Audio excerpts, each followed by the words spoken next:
So this is our Econ final. I'm Joe Klessel. I'm Ryan. I'm Tim. I'm Tommy.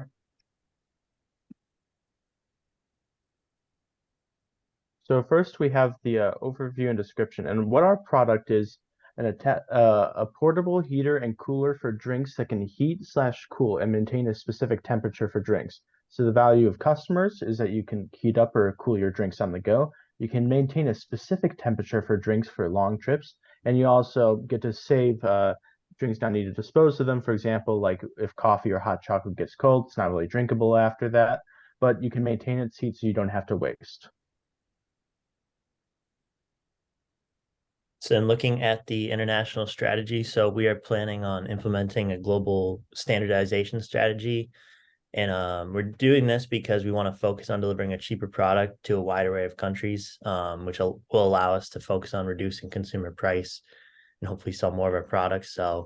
And it's extremely similar in nature from country to country. So that's why we wanted to go with this strategy. We chose the global standardization strategies compared to the other options. We felt a transnational strategy. There's less of a need to adapt to local responsiveness due to the similarity of the cup. Localization, we felt the lack of necessity to adapt to local responsive combined with the higher cost was going to affect us compared to our many competitors. In an international strategy, due to the high number of competitors in the market, we needed to focus on reducing our costs in order to be competitive. So that's why we didn't go with any of those options. So looking at our foreign market analysis, we decided to focus on the two countries of the United Kingdom and China. Firstly, looking at the United Kingdom, the two companies that we believe will remain competitive with us were Ember and Smarter. Firstly, Ember offers a rechargeable mug and water bottles that can heat up and cool down your drink based off your preference. Similarly, Smarter offers a Wi-Fi and voice-activated kettle and coffee maker that lets you determine the temperature through their mobile app that they offer. You can also link your kettle and coffee maker to your Alexa, Google Nest Home, and Siri that will help make your coffee. And looking at our competitors within China, the three that we see the most, excuse me, I might butcher these names, but Zori Rushi Corporation, Xiaomi, and the Howard's Vacuum Containers Corporation. Firstly, looking at Zori Rushi, we see that they're one of the top high-quality vacuum insulated products within China. They work very similarly to a hydro flask. We also see that it was founded within 1918, showing that they have over 100 years within experience within the market. Secondly, looking at Xiaomi, we see that they're a well-known Chinese electronics company with a wide array of products. Specifically, the product that would be most competitive towards us would be their smart heated cup that allows for you to control temperature through a mobile app similar to Smarter within the United Kingdom. Lastly, looking at the Howard's Vacuum Containers Corporation, they offer thermal kettles and drink containers across China, but they have very limited heated capabilities in comparison to our product. We believe we can remain competitive with these companies, specifically through differentiation and price reduction. Specifically looking at differentiation, we believe that looking at companies such as Smarter, Zori Rushi, and the Howard's Vacuum Containers Co., they all have products that are similar to ours, but they offer more so like kettles and coffee makers. And I believe that our product will remain different and that we can heat up specifically within a cup rather than having to be a whole kettle and carry that around with you. And looking at price reduction, we believe that Smarter, Ember and Xiaomi, we can cut our costs using our global standardization strategy and help us to remain competitive from a price sensitivity perspective. Looking at the economic and cultural factors within these two countries as well. Firstly, looking at the United Kingdom, we see that there's a commonality of drinking coffee and tea within these communities, as the United Kingdom is known for being one of the top tea and coffee consumers worldwide. And this shows that there's a potential need and desire for our product within the market. Secondly, there's a promotion of coffee and tea within the business culture. It has become a societal norm to have coffee or tea during business meetings within the United Kingdom, and allowing for the accessibility of warm coffee or tea at your disposal is important to the consumer.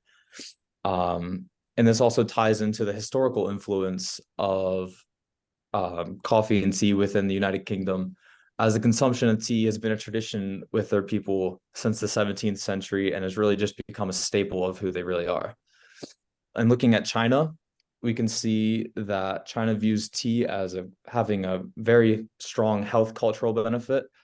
And we believe that we can promote our product to help be a bridge within providing tea through our warming cups and just help to promote just being the middleman in this whole perspective. Secondly, we see the promotion similar to the United Kingdom of coffee and tea within the business culture. It has also become a societal norm to have coffee or tea during a business meeting in China. And similarly, having this accessibility will help set the standards and is very important to our consumer. Lastly, looking at tea incorporated into our daily routine, China, it is very common to have tea during the beginning of your day or during breaks or after meals. And we believe that this will help promote demand for our product due to the practical everyday use of our product within this industry. So when looking at our entry mode, we thought that the best plan would be to get a wholly owned subsidiary. Some of the big advantages of a wholly owned subsidiary would be that we don't have to compete for ownership since we own the whole thing entirely. So we wouldn't have to share profits with anyone else. We'd have complete control over all operations associated with the company. So no one else could impose strategic plans on us, and we could just simply follow our own strategy. With a global strategy that we have, it was important to us to realize location and experience economies. What this means is, with the realizing locations, we'll learn different markets by actually going in there and doing it. This will help labor production over time become more efficient throughout the different markets we enter. And also the economies of scale will reduce the unit costs since we're producing such large amounts of products in the area.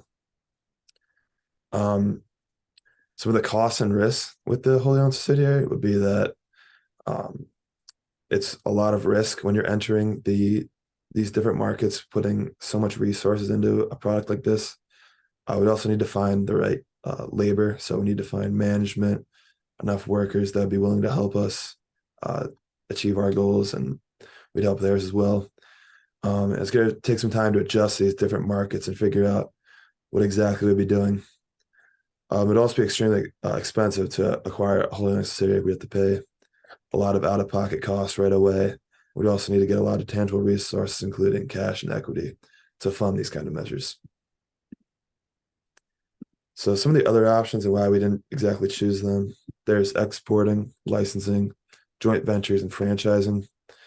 We didn't want to do exporting because we were not interested in producing these products in America where labor and material costs are so much higher. Also, the tariffs and quotas were a big deterrence. We didn't want to have to pay those extra costs when we could just be producing the products in their own country for much less. Licensing was another one we didn't think about since the lack of control and location is always going to be an issue when certain companies in the area are licensing to us. We don't know exactly how beneficial the intangible property they give us is going to be.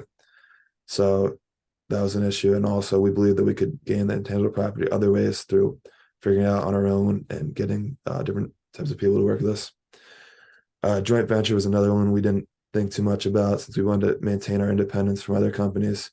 We don't want to have to, make a new product with other companies and split profits or anything like that.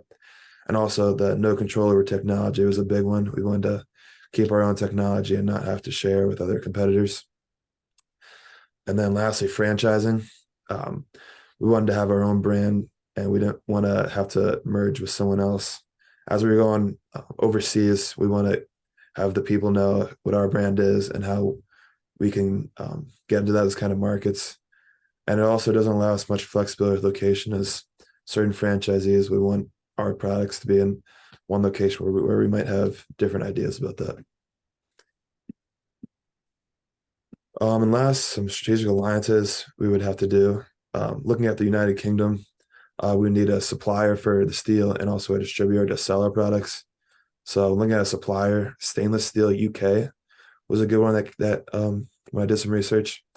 So they would supply all our stainless steel. They have enough production where they could easily be able to give us that.